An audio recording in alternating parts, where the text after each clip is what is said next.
کیا وہ عوام کا بھلا کر چکا ہے کہ کرے گا؟ خواب دکھانا الگ سی بات ہے، بڑی بڑی باتیں کرنا الگ سی بات ہے، لیکن اصل بات یہ ہے کرے گا؟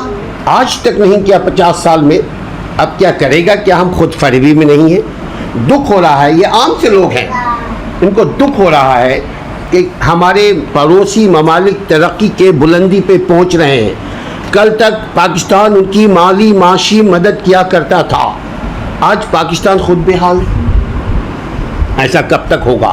جب تک عوام چاہیں گے، جب تک عوام ان کی باتوں میں آتے رہیں گے، جب تک عوام، دیکھیے سیاستدان اور میڈیا کے ہاتھ میں ڈگڈگی ہے اور ہم سب بندریا ہیں، معذرت کے ساتھ ہم ناچ رہے ہیں ان کی ڈگڈگی پہ، کے ڈھول پہ، ان کے ٹاپ پہ۔ سوچئے گا، اور آصف بھائی کو بھی اگر آپ کے نزدیک کوئی صلاح ہے، کوئی مشورہ ہے کہ ملک معاشرہ کیسے ترقی کرے، دیجیے گا تاکہ آصف بھائی کے بھی من کو چین آئے۔ اب ہم فاروق بھائی کے پاس پہنچتے ہیں۔ فاروق بھائی اس سلسلے میں کیا بات کرتے ہیں؟ کیسے ملک معاشرہ ترقی ہو، اخلاقی قدریں کیا ہیں ہماری، اور کیسے ہم باعزت مقام حاصل کریں اپنے کانٹیننٹ میں؟ جی فاروق بھائی۔ بسم اللہ الرحمن الرحیم۔ فاروق الوی میرا نام ہے اور بلانگ ٹو کراچی؟ یس بالکل، بلانگ ٹو کراچی۔ بس آج کل کے سیاسی حالات دیکھ کے، اپنے ملک کے حالات دیکھ کے بہت زیادہ افسوس ہوتا ہے کہ ہم پہ پھر وہی لوگ مسلط کر دیے گئے ہیں جو 30 سال سے اس ملک کو لوٹ کھسوٹ کر رہے تھے، اور ایک الیکٹڈ ایک حکومت کو جو ہے وہ بیرونی سازش کے ذریعے ہٹا دیا گیا ہے، جو ہمارے لیے بہت ہی زیادہ فائدہ مند تھی اور ہمارے ملک کو اوپر کی طرف لے جا رہی تھی۔ لیکن ان چور لوگوں کے ساتھ مل کے بیرونی سازش میں ہمیں جو ہے وہ پھر اسی مقام پہ لا کے کھڑا کر دیا ہے جہاں پر ہم پچھلے آزاد ہونے کے بعد سے جو اب تک ہم سہ رہے ہیں ساری چیزیں۔ تو میں یہ چاہوں گا کہ آپ کسی بھی سیاسی پارٹی کو سپورٹ کرتے ہیں، لیکن آپ خود ذہنی طور پہ چیک کر سکتے ہیں کہ کون صحیح راستے پہ ہے اور کون غلط راستے پہ ہے۔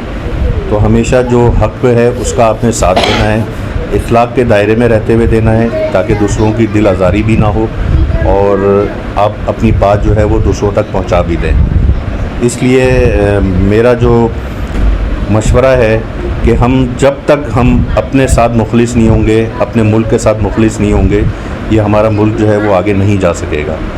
اور ہمیں جو ہے وہ سچے آدمی کو سپورٹ کرنا چاہیے، جو آپ کو نظر آ رہا ہو، آپ کا ذہن ایکسیپٹ کر رہا ہو کہ کون سچا ہے اور کون راہ حق پہ ہے، آپ نے اس کا ساتھ دینا چاہیے۔ سچا بہادر نڈر بالکل ان کا ساتھ دینا چاہیے تاکہ آپ دنیا میں بھی جو ہے وہ اور آخرت میں بھی آپ اللہ کو جو ہے وہ منہ دکھا سکیں کہ ہم نے جو ہے ہمیشہ حق اور سچ کا ساتھ دیا ہے، اور ہم ایک کرپٹ مافیا کے خلاف ایک راہ حق پہ جو بندہ تھا اس کے ساتھ کھڑے ہوئے ہیں۔ تو ہمیں چاہیے کہ ہم جو ہے وہ ہمیشہ اچھے لوگوں کا ساتھ دیں تاکہ، کیونکہ جب تک ہم خود اپنے آپ کو نہیں سدھاریں گے ہمارا ملک آگے نہیں جا سکے گا۔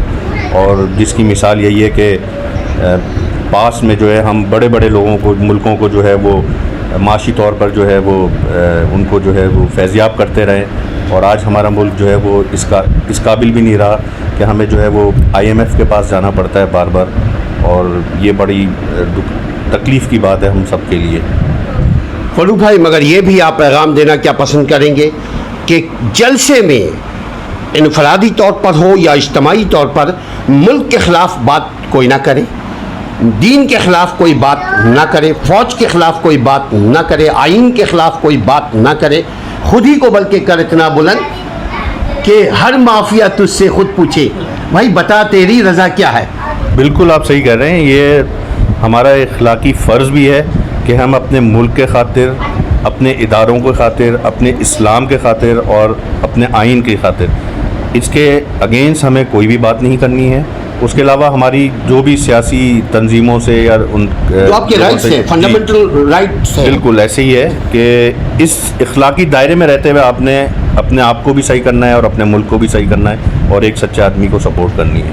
ناظرین، فاروق بھائی کی آپ نے بات سنی کہ دائرے میں رہ کر کے ہر انسان کا دائرہ ہے، مگر ملک کہ ایک شہری کا دائرہ یہ ہے آئین اور قانون کے اندر میں رہتے ہوئے وہ بات کرے، اپنی آواز کو بلند کرے، لیکن اس کی آواز سے اگر کوئی بھی پڑوسی کو تکلیف ہو رہی ہے، اس کی بات سے اگر کسی کو تکلیف ہو رہی ہے تو اپنی آواز پہ غور کرے، اپنی بات پر غور کرے، تبھی جا کر کے ملک اور معاشرہ ترقی کر سکتا ہے۔ آپ دوسروں کا خیال رکھیے، دوسرے آپ کا خیال رکھیں گے، اس طرح خوبصورت معاشرہ بنے گا۔ اگر آپ چاہتے ہیں اپنے ملک کی ترقی تو بہت ضروری ہے سوچ سمجھ کر کے سیاسی جگادروں کو منتخب کیجیے، ادروائز ہم بھکاری تھے، ہم بھکاری ہیں، ہم بھکاری نہ رہیں۔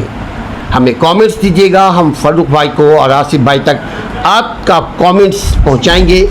اپنا اور اپنے ملک، اپنے آئین، اپنے اداروں کا خیال رکھیے۔ السلام علیکم ورحمۃ اللہ۔